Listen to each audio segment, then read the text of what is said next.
52.4. Eso nos da ¿Ah? 78.5 Ya, po. como peso ideal para ese paciente. ¿Bien? ¿Todos bien hasta ahí? Si no, acá nomás me llaman con la mano. Es 50 más 0,91 más 180 menos 152.4. Así estamos Que bien. debería dar 278.51. Aquí le dio 75. ¿Por qué le dio 75? Porque soy para la memoria.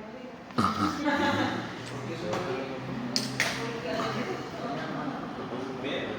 Entonces, 78.51 es el peso ideal de ese paciente que mide 1,80. Ahora, ¿qué hago con ese peso ideal? Yo lo debo multiplicar por 6 para obtener los 6 ml kilos de peso ideal, que deberían ser 471. Los 7 ml kilos de peso ideal deberían ser 549. Y los 8 ml kilos deberían ser 628 ml kilos por peso ideal. ¿Bien? ¿Dudas con eso? Ni una. Eso estaba fácil. Hasta ahí. Pasamos a la siguiente. La prueba que sea eso nomás. La compliance, ustedes deben medir el BT expirado, bien, dividido por el driving pressure o la presión de conducción. La presión de conducción se calcula como es la presión meseta menos el PIB, y eso me va a dar la presión de conducción. El BT expirado o el inspirado, dependiendo de cuál lo hayan utilizado, los dos medían, en este caso, 4,53 dividido por 8,5, que era el driving pressure, me da una compliance aproximada de 53 ml por centímetro de agua. ¿Alguien tuvo un valor diferente a eso? O sea, nos dio que abajo era 9 en vez de 8,5. Ya da lo mismo, porque es un aproximado. Yo utilicé el que me dio por la pausa inspiratoria y la diferencia del PIB. Bien, pero 0,5 centímetros de agua no es la diferencia. Ya lo importante es que le va a dar un valor aproximado similar. ¿Ven? A mí me dio 50.3. Igual. ¿Sí? Sí, está bien. Bien, porque como les digo, los valores dependen del valor que hayan utilizado. Si utilizaron el BT programado que era 450 y no 453, que era el BT expirado o inspirado, puede ser que el valor le haya dado diferente, al igual que si utilizaron el driving pressure que está programado versus el que arrojó el ventilador en el parámetro que está acá. Bien, acá le dio 19, pero aquí a mí me dio 18,5, por eso yo utilicé 8,5. 18,5 menos 10. Sí, porque son en ese momento, en ese tiempo, en esa inspiración. Lo que va a hacer el ventilador, que es cuando le entrega estos datos, es el valor promediado de todo el ciclo respiratorio. En un minuto, durante ese ciclo respiratorio, cuánto es lo que le dio, y lo promedio lo redonda en 19. ¿Bien? Por eso, lo importante es que sepan cómo calcular. ¿Bien? Y la resistencia es la presión inspiratoria máxima menos la presión meseta o plató dividido por el flujo. Sabemos que la presión inspiratoria máxima es 28 centímetros de agua, porque es un valor que nos dio el ventilador, 28 centímetros de agua, y la presión meseta, 19 centímetros de agua. Bien, que es el otro valor que nos dio el ventilador, el promedio.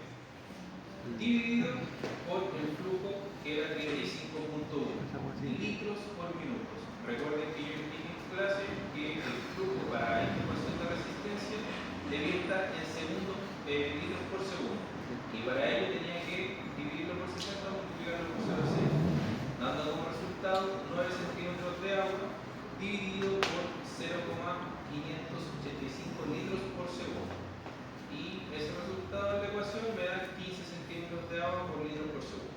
¿Ven? O sea, tiene una resistencia de 15. ¿Dudas? ¿Hasta aquí? ¿No?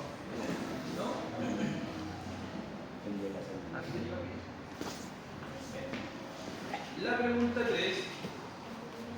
La presencia de PIB o PIB intrínseco o autoPIB, refiere que hay un atrapamiento aéreo al final de la expiración. ¿Se acuerdan que lo hablamos en clase? Cuando el aire no logra eliminarse por completo y se produce un acortamiento prematuro de la fase expiratoria.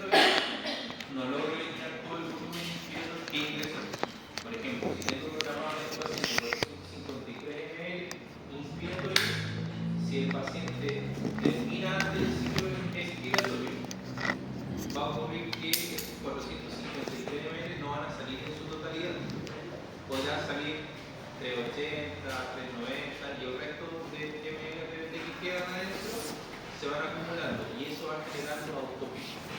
Bien, en este caso hay un autopip de 7.7, que es un valor que también nos entregó el ventilador, que es este de acá, autopip. Básicamente se está generando casi 4 centímetros de agua más de presión solo por el atrapamiento aéreo. ¿Dudas? ¿Consultas? ¿No? ¿Y cómo puedo disminuir yo el autopip? El autopip lo puedo eliminar de diferentes formas, utilizando broncodilatadores, maniobras de terapia sobre tórax, aspiración de secreciones o aumentando el tiempo expiratorio programado en el ventilador. Sabemos que el autopip se produce básicamente por este atrapamiento aéreo que normalmente es causado por una fase prematura del ciclo expiratorio, o sea, el ciclado comienza antes y eso produce que se atrape el aire. Entonces, si yo aumento el tiempo expiratorio, evito que se termine antes, voy a favorecer la eliminación de este autopip. ¿Dudas con eso? No. ¿Están todos claros? ¿Quién tiene duda de lo que acabamos de ver? Los que tienen dudas. Este es el momento para aclarar la duda, chicos. Bien, si no hay dudas, siguiente caso clínico. Este es un poquito más complejo. ¿Ya? Paciente mujer de 35 años, estatura 1,62, es traída al servicio de urgencia por el SAMU, ya que la hermana la encuentra tirada en el suelo con compromiso de conciencia y respirando de forma rara. El personal del SAMU decide intubar y ambucear al paciente con bolsa de reanimación con 15 litros por minuto de oxígeno para proteger vía aérea y asegurar una buena oxigenación, ya que presenta un gas room menor a 8 puntos.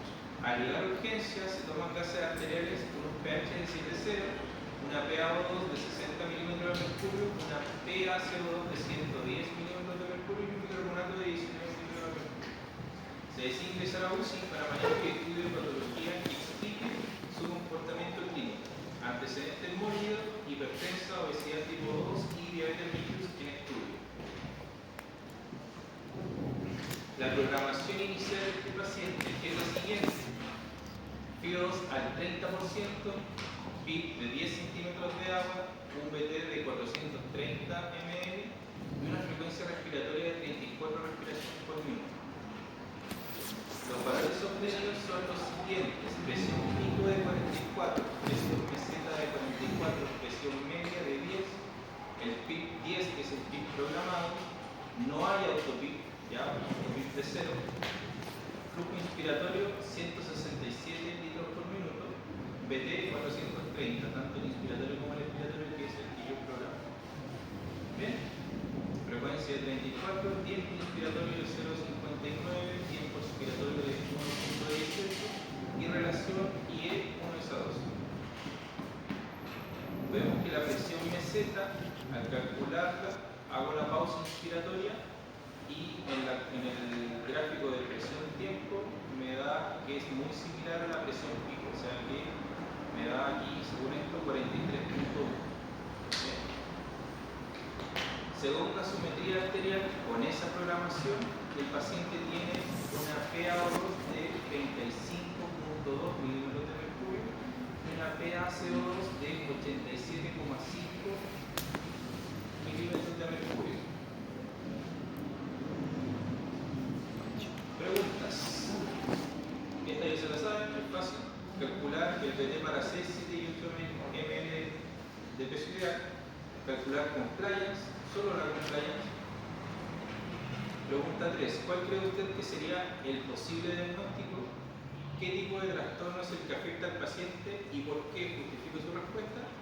¿Cuál es la PAFI de ingreso y la después de estar en ventilación mecánica?